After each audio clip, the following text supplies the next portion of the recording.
आदाब नाजरीन, गुलिस्तान न्यूज देख रहे हैं आप। मैं हूं आपके साथ अतिया मुजीब। शुरुआत करेंगे सुर्दो खबरनामे की। सबसे पहले नजर डालेंगे कुछ अहम सुर्खियों पर।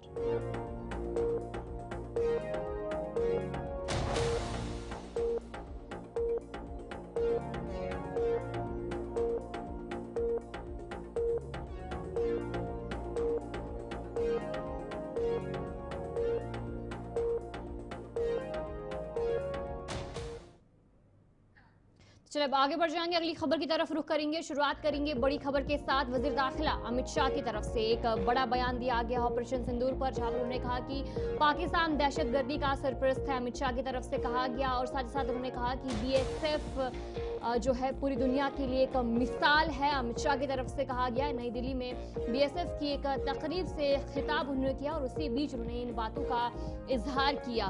वजीर दाखिला अमित शाह ने ऑपरेशन सिंदूर के हवाले से कहा कि पाकिस्तान पूरी दुनिया के सामने अब बेनकाब हो चुका है। पाकिस्तान दहशतगर्दी का सरपरस्त है। उन्होंने कहा कि जब भारत ने पाकिस्तान में मौजूद दहशतगर्दों के जो ठिकानों पर हमला किया था तो पाकिस्तान की फौज ने जवाब में कार्रवाई की थी, जो इस बात का वाजिया सबूत है कि दहशतगर्दों को पाकिस्तान की सरकारी हिमायत हासिल है। अमित शाह ने मजीद कहा कि पाकिस्तानी फौज के अफसरान उन दहशतगर्दों के जनाजों में भी शरीक हुए हैं। वज़ीर दाखिला अमित शाह की तरफ से इन बातों का इजहार किया गया है। नई दिल्ली में बीएसएफ की एक तकरीब से खिताब के दौरान उन्होंने इन बातों का इजहार किया और क्या कुछ मजीद उनकी तरफ से कहा गया वो आपको सुनाएंगे।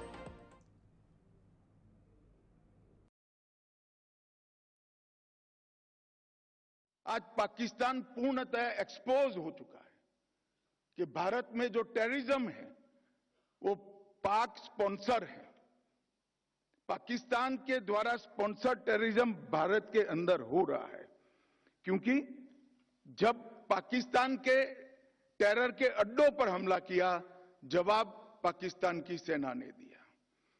जो उनके आतंकवादी आका मारे गए, उनका जब नमाजे जनाजा जब हो रहा था, पूरी दुनिया ने देखा पाक सेना के आला अफसर इनके कॉफिन को कंधा भी दे रहे थे और वहां नमाज पढ़ने के लिए उपस्थित भी थे। एक प्रकार से अब तक पाकिस्तान जो डिनाई कर रहा था वो आज दुनिया के सामने ऑपरेशन सिंदूर के बाद पूर्णतया एक्सपोज हो चुका है कि भारत में टेररिज्म पाक स्पॉन्सर टेररिज्म है। इसमें अब दुनिया में किसी को शंका नहीं रही।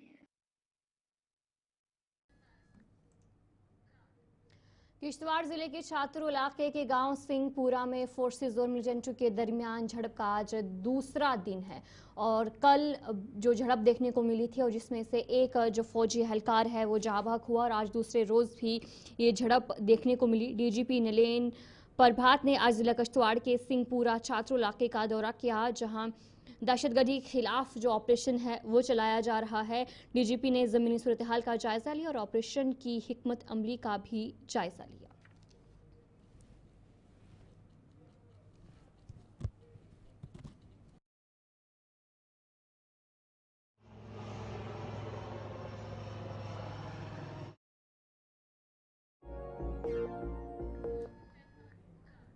ऑल इंडिया तृणमूल कांग्रेस के एक आला सतह वफद जो कि जम्मू कश्मीर के दौरे पर है ने आज सरहदी जिला राजौरी का दौरा किया। राजौरी दौरे के दौरान एमएलए पूंछ एजाज जान उनके हमरा थे। दौरे का मकसद हालिया जंग जैसी सूरत हाल के बाद की सूरत हाल का जायजा लेना था। वफद ने गवर्नमेंट मेडिकल कॉलेज राजौरी का दौरा किया और जीएमसी राजौरी में जेर इलाज गोलाबारी से जख्मी होने वाले मरीजों से भी मुलाकात की और उनकी अयादत की। डॉक्टरों की टीम ने वफद को मरीजों की मौजूदा सूरत हाल और उनके इलाज और मुआलजे की सूरत हाल के बारे में बताया। वफद ने गुज़िश्ता रोज पूंछ का दौरा करते हुए मुतासरीन से भी मुलाकात की।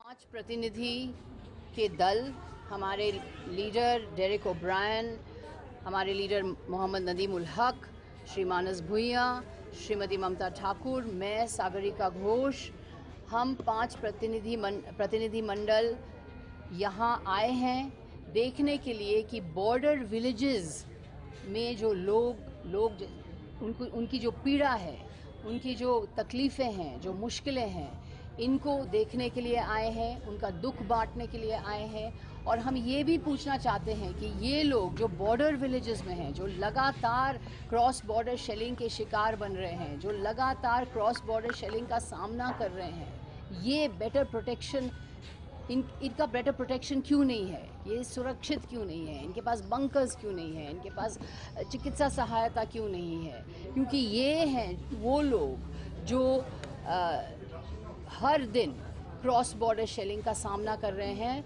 पाकिस्तान शेलिंग का शिकार बन रहे हैं। हमने देखा इम्तियाज़ अहमद है, अस्पताल में लेटे हुए हैं, उनके हाथ बर्बाद हो गए हैं। वो क्या करेंगे? कहाँ जाएंगे?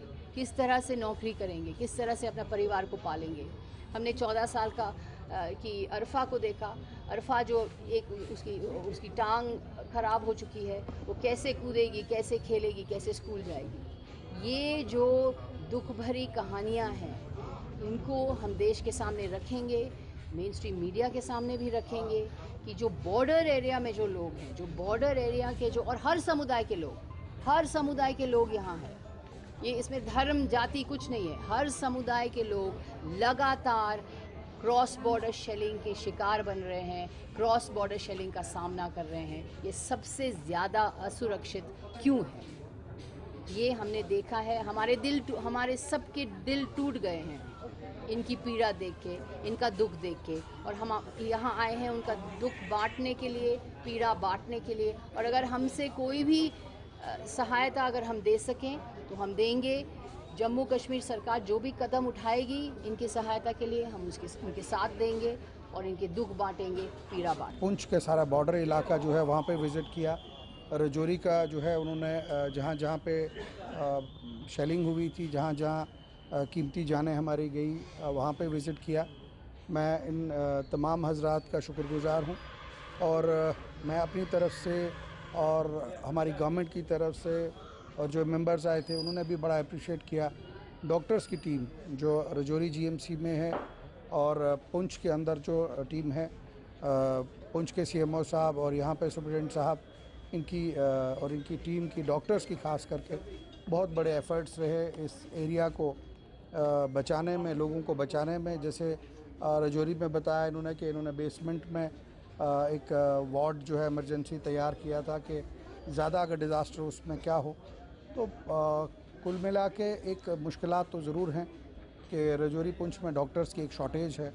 उसको पूरे करने के लिए ऑनरेबल चीफ मिनिस्टर साहब से हमने ऑलरेडी टेकअप किया हुआ है। अभी परसों श्रीनगर में जो हमारी मीटिंग हुई उसमें भी यही इशू हमने टेकअप किया कि डॉक्टर्स जो है उनकी शॉर्टेज है। पुंछ रजौरी दोनों डिस्ट्रिक्ट्स में जो है शॉर्टेज है। हमारे जो पेरिफेरीज़ की PHCs हैं वहाँ पे भी शॉर्टेज है। और जिन लोगों की जाने गई, थापा साहब जैसे ग्रेट जो विजनरी लीडर थे, भगवान उनकी आत्मा को शांति दे। उनकी बहुत ही कंट्रीब्यूशन थी इस जंग में, उससे पहले गरीब आदमी का काम।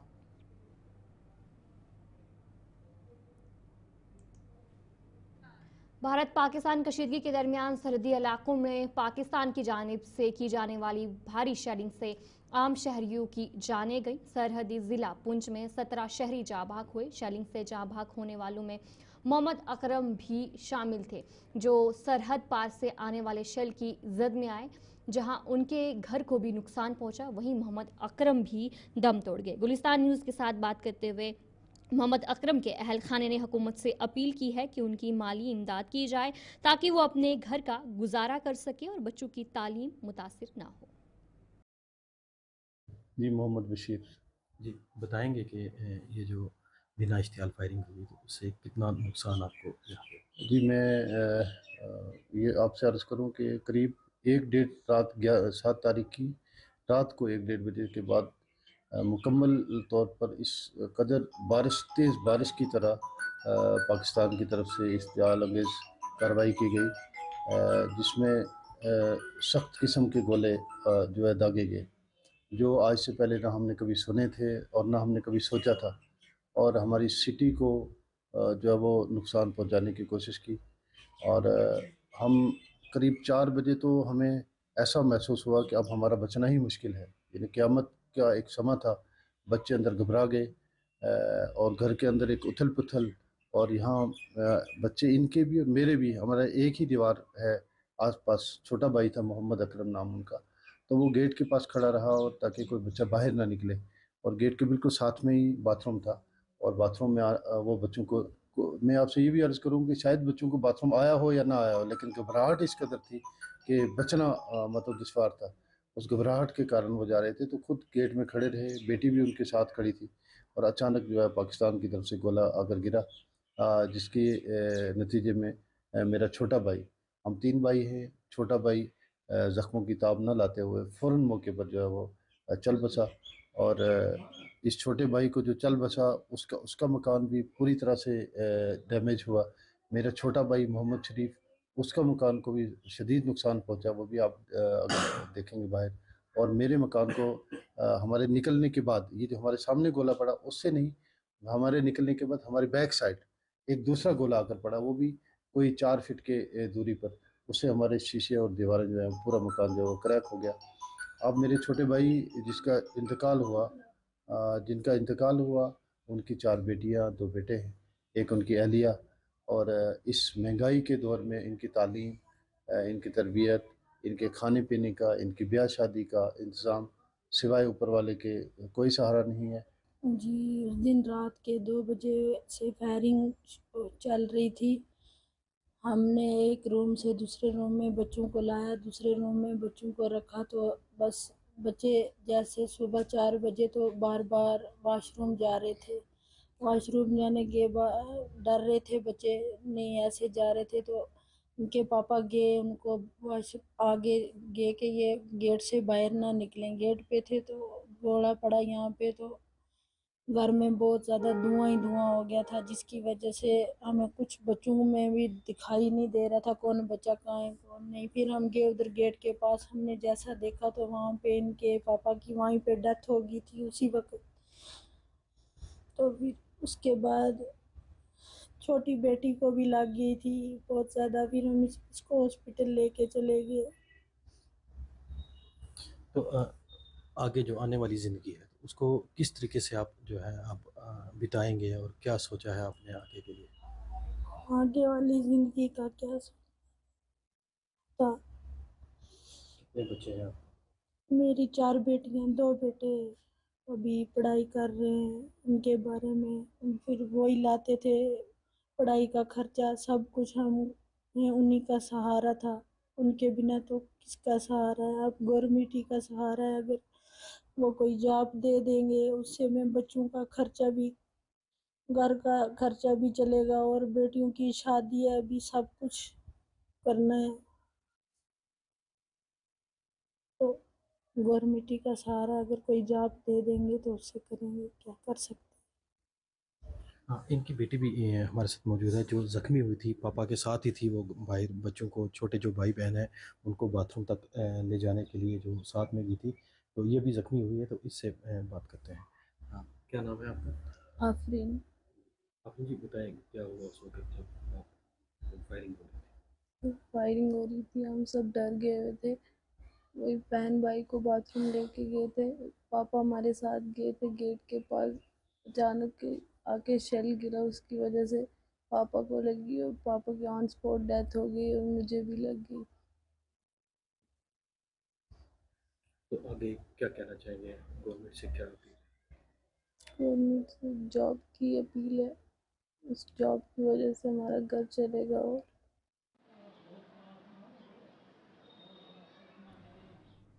श्रीनगर में इन दिनों शदीद गर्मी की लपेट है। दर्जा हरारत मामूल से कहीं ज़्यादा रिकॉर्ड किया जा रहा है, जिसकी वजह से न सिर्फ मामूलाती ज़िंदगी मुतासिर हो रही है बल्कि शहरियों की सेहत पर भी मनफी असरात मरतब हो सकते हैं। श्रीनगर में शदीद गर्मी की लहर के पेश नज़र मकामी शहरियों और माहिरीन ने लोगों को मुहतात रहने और गैर ज़रूरी तौर पर बाहर ना निकलने की हिदायत की है। एहतियात करो, मान त्रेश गुत जूस मेव फ्रूट खुन बे लुक खान आइसक्रीम बे बुजुर्ग लकड़ बच्चे बुजुर्ग जरूरी कड़न अमे साथ नबर जरूरी कम ना थवन अंदर कनी फैन हाउस AC मान चीज जरूरी कर चीज थवन बे त्रेश गुत ठंड चीज जूस आइसक्रीम कर छतरी कर जरूरी इस्तेमाल कर लुक छतरी बे बुजुर्गस नीरुन कम पान नबर बच्चस नीरुन कम पान नबर ये तिम जरूरी तिम तेल नीरुन तिम नबर बेफजूल नीरुन नबर कह गरम बढ़ो गरम यूत परुस कह यूत यू गरम बढ़ान दो ना कुछ क्या कुल तक बाग बनो मतलब सरसी बिल्डिंग बनो सर कम्प्लेक्स बन सर कुल सड़क सारी आइसक्रीम खतर लुक ये लुक क्योंकि गर्म ग ज्यादा अमे मूजूब लुक तक आइसक्रीम करान चाहिए ज्यादा खेन ये बे सारे खुद फेमस मान ये मज कत आइसक्रीम वाल तिमो मन यह मान क्योंकि ये वन सफाई सान कनान यह गर्म ज्यादा गर्म मूजूब खेवान सह खेवान मगर अगर तुम नफर 4 पकान अत मज 2 नफर खेवान 4 खेवान कहें तिम खेवान क्योंकि गर्म मूजूब वाह पत गसान ऑटोमेटिक गसान चेंज गसान यह ऑटोमेटिक गसान मौसम चेंज गसान ऑलरेडी चेंज पोतस वार वार वार हरास थोड़ा बहुत बुजुर्ग बच्चे तम कर ज्यादा नबर कहें अगर मजबूरी तेल नबर बे कर त्रेश ज्यादा या त्रेश चन ज्यादा जूस चन बाकी मतलब फ्रूट कर ज्यादा इस्तेमाल सैलड कर ज्यादा इस्तेमाल हाँ ना मैं चीज़ कर ज्यादा पसंद आइसक्रीम ज्यादा बेहतर अफजल गई आइसक्रीम को अगर सलाद खान बेहतर गे ती हन मे मेव कर फ्रूट तम असल ती फ्रूट खोन ना कम तक दो पकान थोड़ा बहुत शाम लगान तिथ पे पे कह लुक ना कम कर नबर गर्म फर्क बी सन आमाल ती लगी बलाई तवशियत गर्म ग ज्यादा खुदाई नाराज तमे मूजूब।